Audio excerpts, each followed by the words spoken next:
All right, guys. So, close of the hunting season, and for PA rifle, we still have muzzleloader and archery going on, and I know a lot of places do a late season at that, but rifle season has come to a close. I've heard a lot of guys this year really struggling to get deer. I was one of them, and I'm going to try and go over maybe why that was, or the tips and suggestions, things that I have learned.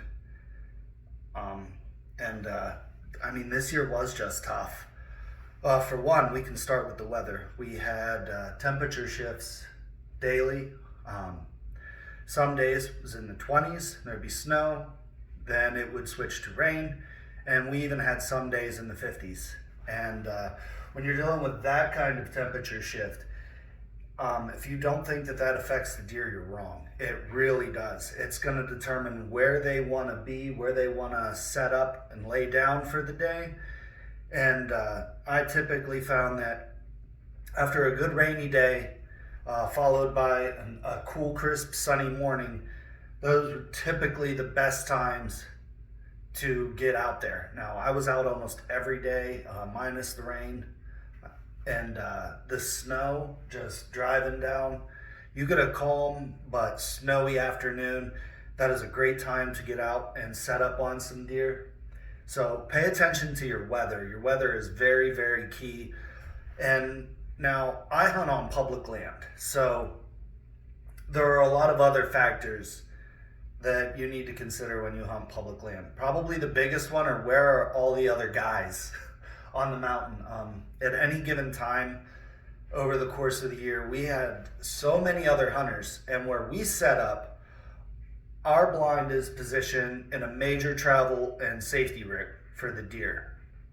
So when you have guys up above driving the fields, or people just tend to walk around, and it's a 3,000 acre parcel of land. And at any given time, you can have 5 guys within 20 yards of each other. They make it really difficult to hunt. So you want to find isolated areas and places where let their stupid movement benefit you. I like to sit tight and sit still, let the other guys kick the deer to me. And the biggest thing that you want to look at, maybe you're going, man, this would look like a good area. For instance, whenever I was out on the back of the strip mine, I thought, man, this is great. I wasn't seeing a lot of traffic, ton of sign. But then I realized that I started looking at footprints of other hunters, different cars that were parked in there. And one of the biggest clues was there was the same truck that was there almost every day for a week. And if he's not getting any deer, and there's that kind of pressure, that's going to completely drive deer out of that habitat, and they're not going to hold. There's too much hunting pressure. And so you want to find an area that's deep and secluded, possibly hardwoods, and you want to look at areas. What I have found is understanding where the deer want to be at night, and a lot of the time they'll switch to nocturnal, so your 2 best times to get them are in the early morning and in the late evening, as they're moving to or from their feed areas to where they're going to bed down for the day.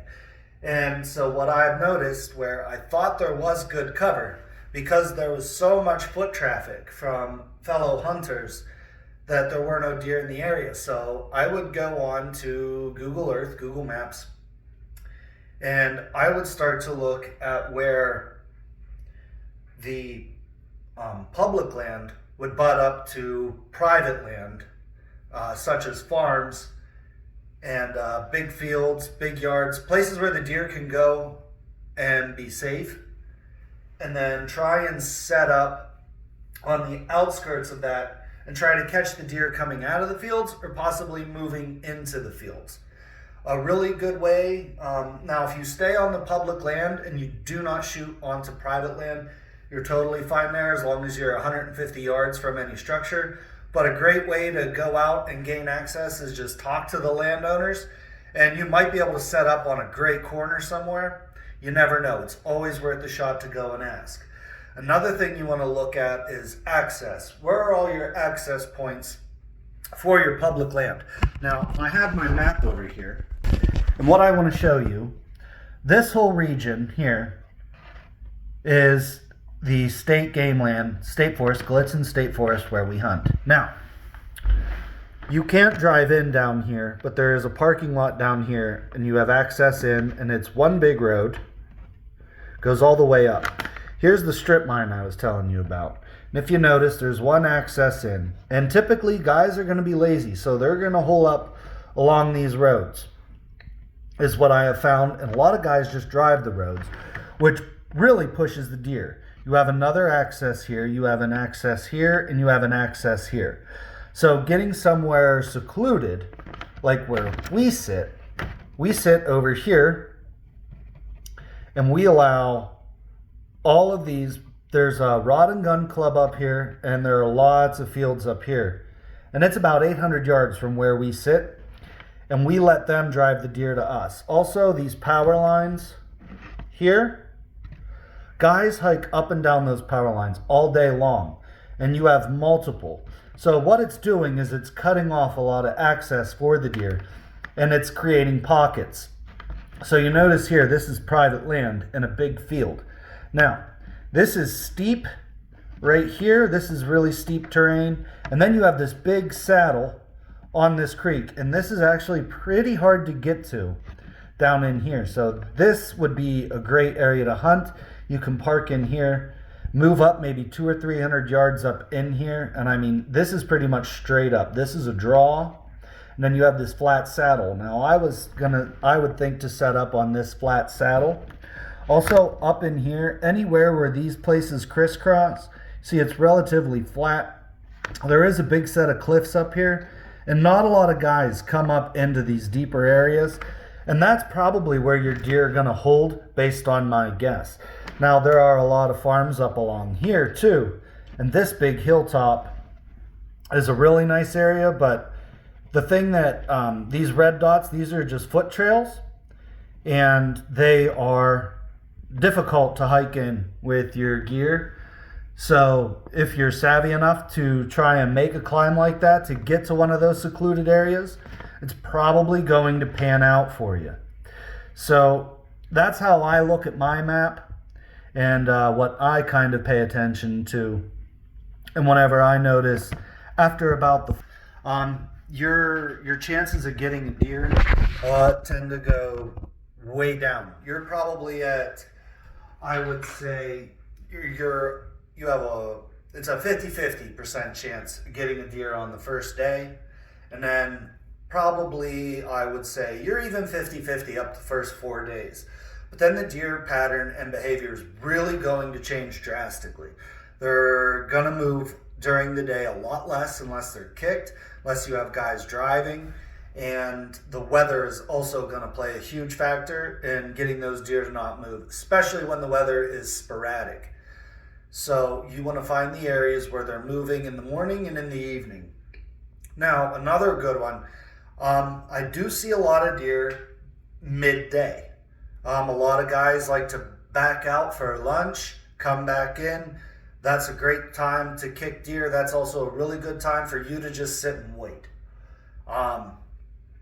But there are so many things that can change. Like places where you traditionally see deer, come hunting season, come rifle season, you won't, because their patterns will change based on hunting pressure, and they're really going to want to just lay down. Now, if you're going to push through a thick area, I would suggest going about as slow as possible. If your typical walking speed is like 2 to 3 miles an hour, maybe drop that down to like a half a mile an hour and really go slow. Use your eyes, glass a lot, pay attention to anything that moves around you, and also pay attention to your key indicator species. I had a blue jay out me one time this season, and I had a woodpecker out me. And then after that, those animals will spot you, give away your location, and you're pretty much not going to see anything. The alarm has been sounded. Another thing to pay attention to, if you're sitting still and you notice the animals start to feel more relaxed, You're noticing the squirrels run around, you're noticing the little birds flirting around, and they're really not paying you much mind. That's a sign that you're in there and you're sitting up tight and nice. We had 30 turkey walk within 10 feet of our blind, and they had no idea we were in there, and that was perfect. If they're not outing you, if they're not going to see you or sense you or smell you, the deer aren't either. So always pay attention to your wind and why you're set up where you're set up. Now, after the first week, we did not hunt in our blind at all. We left it set and started to focus on other areas and good afternoon locations and various morning locations. And we wanted to put as little hunting pressure on that area as possible because we wanted to save that for the final 2 days of the season. That last Friday and Saturday, we sat in there, and it didn't pan out, but our thinking was, with little hunting pressure in there, lots of hunting pressure all around, the deer are going to feel safe to move through there. They're already used to the blind being there, and they're going to move through that area. And we found a ton of tracks those last 2 days, lots of droppings, lots of sign, but again, they're moving through at night. So what you want to do, if you can, is find where they're moving and when they're moving there. And what do they want there? A lot of the time, it might be as simple as there's nobody there. It could be a single stand of oaks way up in deep where they have food and they can lay down and nobody's going to bother them. So a lot of the time, if you can find those deep pocketed areas or where they're moving from and where they want to get to in those twilight hours, the early morning, early afternoon, and if it's possible for you to get set up there, get in early and just sit tight. Get in very early. What I like to be in, if I'm gonna set somewhere where I know deer moving in the early morning hours, I want to be in and set an hour before there's even light. I want to be completely absorbed into the surrounding environment so that whenever the forest, I call it when the forest wakes up, when that light comes up, the birds start to become active, the animals start to move. I'm already part of that ecosystem, and they're not aware or bothered by my presence, and that really opens up your opportunity to get a deer. So those are just things to remember.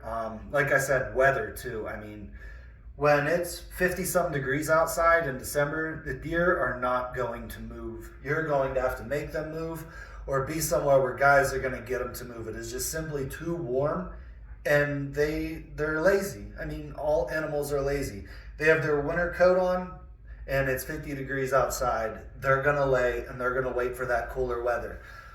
So I hope this was able to help you. Remember, take a look at your map. Pay attention to your weather, your times of day. Be aware of your other hunters. Know where they're moving, the frequency of when and how many guys are going in and out of an area, because that'll completely ruin an area. And I've seen an entire 100-acre area just go completely void of deer, because if you think it's a good spot to hunt, chances are everybody else has thought of that too. So try and find those special little hidden areas. Ask permission to hunt on private land. And well, I hope you have a good luck next year. I hope you get your deer. I hope this was able to help you. Like and subscribe, guys. And now that hunting season is over, we're going to be going back to classic adventuring, getting out there, hiking with Finn, exploring all these new areas that I found on the map that I haven't been into yet. So there's a lot to look forward to, and I'm going to be getting on that pretty quickly, guys. So I hope this was beneficial, and well, I guess I'll see you out there.